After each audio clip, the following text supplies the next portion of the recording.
ಇದು ನೋಡಿ, ಇದು ಡ್ರಮ್ ಸ್ಟಿಕ್ ಅಂದರೆ ನುಗ್ಗೆ ಗಿಡ. ಇದು ಸುಮಾರು ನಾನೊಂದು 15-20 ಹಾಕಿದ್ದೆ. ಈಗ ಸುಮಾರು ಒಂದು 8-10 ಉಳ್ಕೊಂಡಿದೆ. ಆದರೆ ನುಗ್ಗೆ ಗಿಡ ಚೆನ್ನಾಗಿ ಬಂದಿದೆ. 3 ತಿಂಗಳಲ್ಲೇ ಬೆಳೆದು ಹೂ ಬಿಟ್ಟಿದೆ. ಈಗ ತೋರಿಸ್ತೇನೆ, ಇನ್ನೂ ಕೂಡ ಚೆನ್ನಾಗಿ ಹೂ ಬಿಟ್ಟಿರೋದು ನೋಡಿ. ಇದು ಇನ್ನೊಂದು ಲೈನು ನೋಡಿ, ಚೆನ್ನಾಗಿದೆ. ಮಧ್ಯದಲ್ಲಿ ಗೊಬ್ಬರದ ಗಿಡ ಅಂದರೆ ಗ್ಲಿರಿಸಿಡಿ ಹಾಕಿದ್ದೆ ನಾನು. ಸುಮಾರೊಂದು 20-25 ಗಿಡ ಹಾಕಿದ್ದೇನೆ ನೋಡಿ, ಗ್ಲಿರಿಸಿಡಿ ಅಂದರೆ ಮಧ್ಯದಲ್ಲಿ ಇರಲಿ ಅಂತ. ಮತ್ತು ಇದೊಂದು ಬಾಳೆ ನೋಡಿ, ಮಧ್ಯದಲ್ಲಿ ಒಂದು 8-10 ಬಾಳೆ ಕೂಡ ಹಾಕಿದ್ದೇನೆ. ಆದರೆ ಬಾಳೆ ಅಷ್ಟೊಂದು ಚೆನ್ನಾಗಿ ಬಂದಿಲ್ಲ, ಯಾಕಂದರೆ ಬಿಸಿಲಲ್ಲ. ಆ ಕಾರಣಕ್ಕೆ ಬಿಸಿಲು ಮಳೆಗಾಲ ಶುರುವಾದ ನಂತರ ನೋಡಬೇಕು ಹೇಗೆ ಚೇತರಿಸ್ಕೊಳ್ತದೆ ಅಂತ ನೋಡಿ. ಇಲ್ಲೊಂದು ಪಪ್ಪಾಯಿ ಗಿಡ ನೋಡಿ, ಮೊನ್ನೆ ನೆಟ್ಟಿದ್ದಷ್ಟೇ, ಒಂದು 2 ದಿವಸ ಆಯಿತು, ಚಿಗುರಬೇಕಷ್ಟೇ.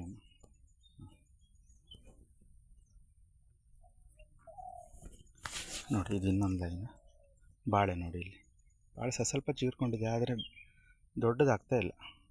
ಹಾಕಿ 3 ತಿಂಗಳಾಯಿತು ನೋಡಿ. ಇಲ್ಲಿ ಒಂದು ನುಗ್ಗೆ ಗಿಡ ಇದೆ ನೋಡಿ, ಡ್ರಮ್ ಸ್ಟಿಕ್ ನುಗ್ಗೆ ಗಿಡ ಚೆನ್ನಾಗಿ ಬಂದಿದೆ ನೋಡಿ.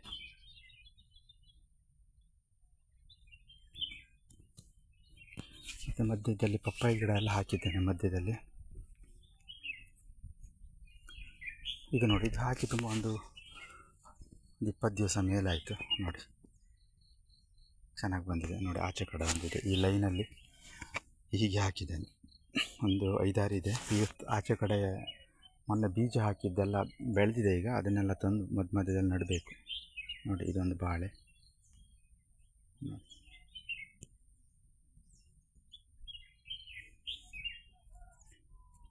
ಈ ಪಪ್ಪಾಯನ್ನು ಒಂದು 2 ದಿವಸ ಮೊದಲು ನಟ್ಟಿದ್ದೆ, ಜಸ್ಟ್ ಚೇತರಿಸ್ಕೊಳ್ತಾ ಇದೆ, ನೋಡಬೇಕು ನೋಡಿ. ಇಲ್ಲೊಂದು ನುಗ್ಗೆ ಇದೆ, ಇದು ಸಣ್ಣಕ್ಕೆ ಹೂವು ಬಿಟ್ಟಿದೆ ನೋಡಿ. ತುಂಬ ಖುಷಿ ಆಗ್ತಾಯಿದೆ. 3 ತಿಂಗಳಿಗೆ ಹೂ ಬಿಟ್ಟಿದೆ ನೋಡಿ, ಹೂ ಬಿಟ್ಟಿದೆ ನೋಡಿ. ಇದು ಸುಮಾರು ನನ್ನ ಸೊಂಟದವರೆಗಿದೆ ಅಷ್ಟೇ, ಈಗಲೇ ಹೋಗಿಬಿಟ್ಟು ಆಗಿದೆ. ಹೈಬ್ರಿಡ್ ಅದು ನೋಡಿ. ಇಲ್ಲೊಂದಿದೆ ನೋಡಿ, ದೊಡ್ಡ ನುಗ್ಗೆ ಅಡಿಕೆ. ಇಲ್ಲೊಂದು ಬಾಳೆ ಇದೆ ನೋಡಿ, ನಿಧಾನ ಮೇಲೆ ಹೇಳ್ತಾ ಇದೆ. ಇಲ್ಲಿ ನೋಡಿ, ಇದು ನುಗ್ಗೆ ನನ್ನ ತೋಟದಲ್ಲಾದಂಥ ತುಂಬ ಒಳ್ಳೆ ಬೆಸ್ಟ್ ನುಗ್ಗೆ. ತುಂಬ ಹೂ ಬಿಟ್ಟು ಬೇಗ ಬೆಳೆದಿದೆ. ನೋಡಬೇಕಿನ್ನು ಕಾಯಿ ಯಾವಾಗ ಆಗ್ತದಂತ. ಇನ್ನೊಂದು 40-45 ದಿವಸದಲ್ಲಿ ಕಾಯಿ ಆಗ್ಬೋದು. ಆಗ ಮತ್ತೆ ವೀಡಿಯೋ ಮಾಡ್ತೇನೆ ನೋಡಿ. ತುಂಬ ಚೆನ್ನಾಗಿ ಬಂದಿದೆ, ಹತ್ತಿರದಿಂದ ತೋರಿಸ್ತೇನೆ ನೋಡಿ. ಹೂ ಹೇಗಿದೆ ನೋಡಿ. ಓಕೆ, 3 ತಿಂಗಳಲ್ಲೇ ಸುಮಾರು ನನಗಿಂತ ಮೇಲೆ ಹೋಗಿ, ನನ್ನ ಎತ್ತರಕ್ಕಿಂತ ಸುಮಾರು 6 ಫೀಟು ಮೇಲೆ ಹೋಗಿದೆ ನೋಡಿ. ಇದು ಇನ್ನೊಂದು ಲೈನು. ಇಲ್ಲೊಂದು ಮಧ್ಯೆ ಒಂದು ಸಣ್ಣ ಬಾಳೆ ಹಾಕಿದ್ದು. ಈ ಬಾಳೆ ನೋಡಿ ಹಾಕಿ ಒಂದು 3 ತಿಂಗಳ ಮೇಲೆ ಆಯಿತು. ಇನ್ನು ನೆಲ ಬಿಟ್ಟು ಮೇಲೆ ಹೋಗ್ತಾನೆ ಇಲ್ಲ ನೋಡಿ. ಮಳೆಗಾಲನೇ ಬರಬೇಕೇನೋ ಮೇಲೆ ಹೇಳಲಿಕ್ಕೆ.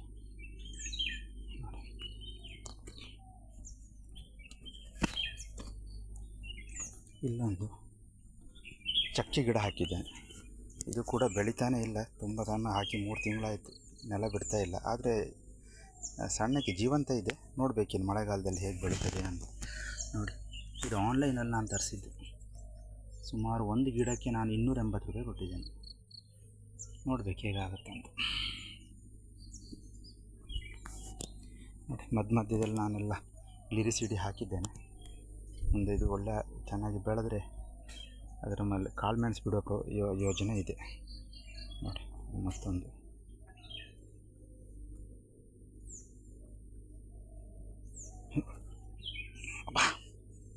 ಎಲ್ಲ ಮಣ್ಣು ಜಾರ್ತಾ ಇದೆ, ನೀರು ಹಾಕಿದಷ್ಟೇ ಈಗ ನೋಡಿ. ಅಡಿಕೆ ಸಸಿ ಹೇಗಾಗಿದೆ ನೋಡಿ.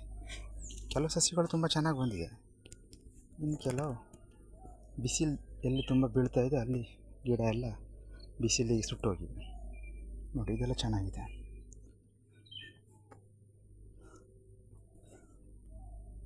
ನೋಡಿ. ನನ್ನಲ್ಲಿ ಎರಡು ಥರದ್ದಿರೋದು, ಮಂಗಳ ಮತ್ತು ಮೋಹಿತ್ ನಗರ. ನಾನು ಲೋಕಲ್ ನರ್ಸರಿಯಿಂದನೇ ತಗೊಂಡು ಬಂದಿದ್ದೀನಿ. ಇಲ್ಲಿಂದ ಒಂದೂವರೆ ಕಿಲೋಮೀಟ್ರ್ ಆಗ್ತದೆ ನೋಡಿ. ಇದು ಈ ಅಡಿಕೆ ಸಸಿ ಸುತ್ತ ಕಳೆ ಬೆಳ್ಕೊಂಡಿದೆ. ನಾನು ಅದನ್ನು ತೆಗಿಲಿಕ್ಕೆ ಹೋಗಿಲ್ಲ, ಹಾಗೆ ಇರಲಿ ಅಂತ. ಯಾಕೆ ಬಿಸಿಲು ತುಂಬ ಇದೆಯಲ್ಲ, ಅಟ್ಲೀಸ್ಟ್ ಅದಾದರೂ ಅದಕ್ಕೆ ರಕ್ಷಣೆ ಕೊಡಲಿ ಬಿಸಿಲಿಂದ ಅಂತ. ಚೆನ್ನಾಗಿದೆ, ಅದು ಚೆನ್ನಾಗಿ ಬಂದಿದೆ ನೋಡಿ.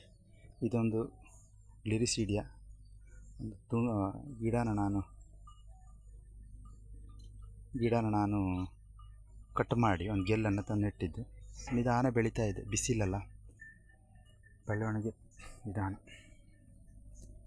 ಎಲ್ಲ ಮಳೆಗಾಲಕ್ಕೋಸ್ಕರ ಕಾಯ್ತಾ ಇದೆ ನೋಡಿ. ನಾನು ಹೀಗೆ ಗ್ಲಿರಿಸೀಡಿಯಾ ಗಿಡ ಮಾಡಿ ಮತ್ತೆ ಒಂದು ತಿಂಗಳಾದ ನಂತರ ನಾನು ಅದನ್ನು ನೆಲಕ್ಕೆ ಸೀದಾ ನೆಡ್ತೇನೆ ನೋಡಿ.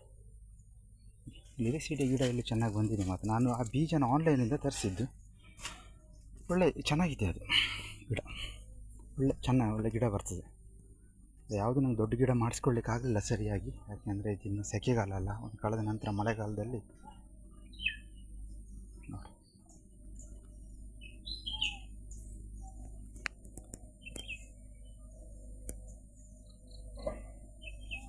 ನೋಡಿದ್ರಾ,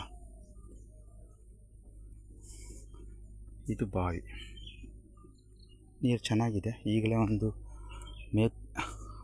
ಮಾರ್ಚ್ ತಿಂಗಳಲ್ಲೇ 14 ಫೀಟ್ ನೀರಿದೆ.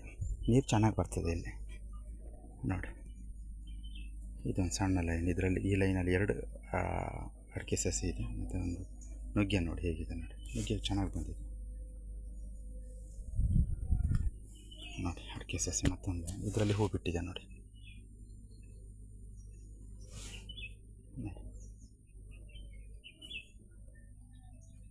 ಇಲ್ಲಿ ಒಂದು ಅಡಿಕೆ ಸಸಿ ನೋಡಿ ಹೇಗೆ ಕರಟಿ ಹೋಗಿದೆ ನೋಡಿ, ಬಿಸಿಲಿಗೆ ಅಲ್ಲ, ಕರಟಿ ಹೋಗಿದೆ. ಆ ಥರ ಬಿಸಿಲು ರಾಪಿದೆ.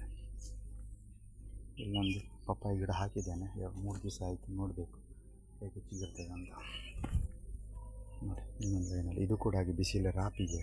ಕೆಲವೊಂದು ಆ್ಯಂಗಲಲ್ಲಿ ಬಿಸಿಲು ತುಂಬ ಬರ್ತಾಯಿದೆ, ಗಿಡ ಚೇತರಿಸ್ಕೊಳ್ಳಿಕ್ಕೆ ಆಗ್ತಾಯಿಲ್ಲ ನೋಡಿ. ಇದೊಂದು ನುಗ್ಗೆ ಗಿಡ ಚೆನ್ನಾಗಿ ಬಂದಿದೆ ನೋಡಿ, ಹೂ ಬಿಡ್ತಾ ಇದೆ. ಅದಕ್ಕೆ ಇಲ್ಲೊಂದು ಬಾಳೆ ನೋಡಿ ಚಿಗುರ್ತಾ ಇದೆ, ನೋಡಬೇಕು ನೋಡಿ. ಆಚೆ ಅಡಿಕೆ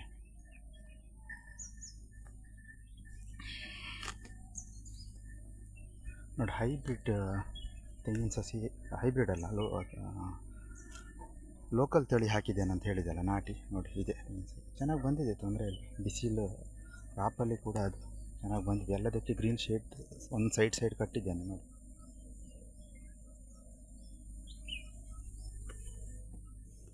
ಅಡಿಕೆ ಸಸಿ ಈ ಲೈನಲ್ಲಿ ಅಡಿಕೆ ಸಸಿ ಚೆನ್ನಾಗಿ ಬಂದಿದೆ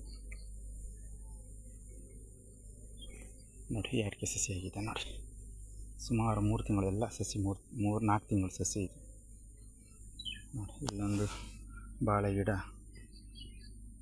ನಿಧಾನ ಮೇಲೆ ಏಳಲಿಕ್ಕೆ ಕಷ್ಟಪಡ್ತಾ ಇದೆ. ಇನ್ನೊಂದು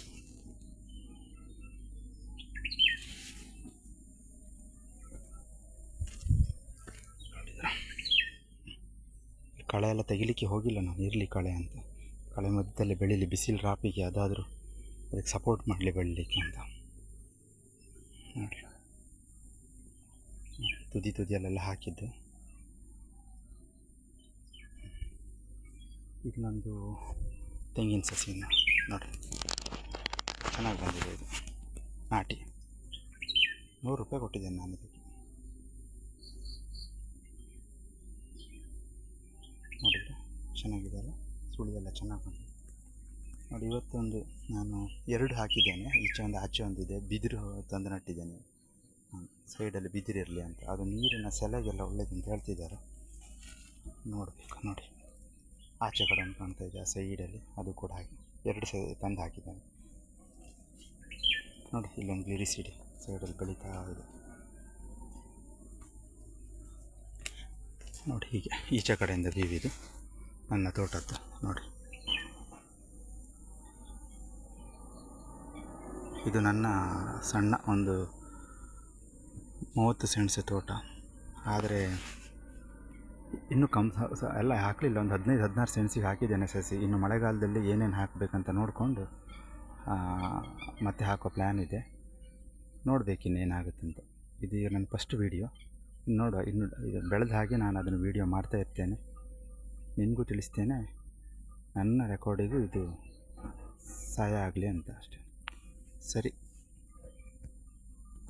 ವೀಕ್ಷಕರೇ, ಧನ್ಯವಾದಗಳು.